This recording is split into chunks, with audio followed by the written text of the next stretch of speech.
Mike Pence's former spokesperson said she's getting a lot of hate for thinking January 6th was a big deal. Alyssa Farah Griffin says the GOP is morally in disrepair. Republicans struggled with how to respond to the first anniversary of the insurrection. Get a daily selection of our top stories based on your reading preferences. Loading, something is loading. Email address. By clicking Sign Up, you agree to receive marketing emails from Insider as well as other partner offers and accept our terms of service and privacy policy.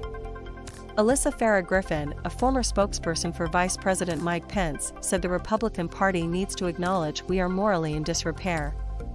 Getting a lot of hate on the right for think one of six was a big deal, Griffin wrote on Twitter.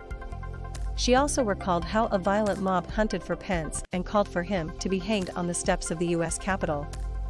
If we can't acknowledge we are morally in disrepair as a party, it will be the GOP's undoing, not how bad Biden is doing or how ineffective Democrats' policies are, Griffin added. Alyssa Farah Griffin, at Alyssa Farah, January 7, 2022.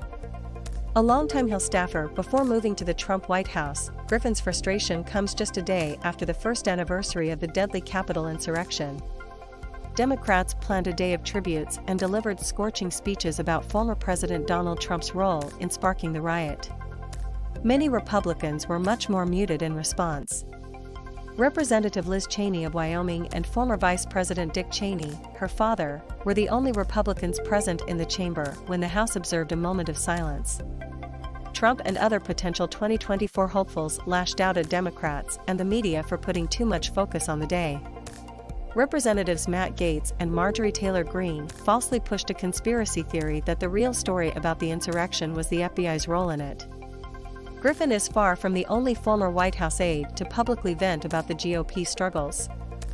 Former White House Press Secretary Stephanie Grisham has said she's working with more than a dozen other former staffers to stop Trump's future political ambitions.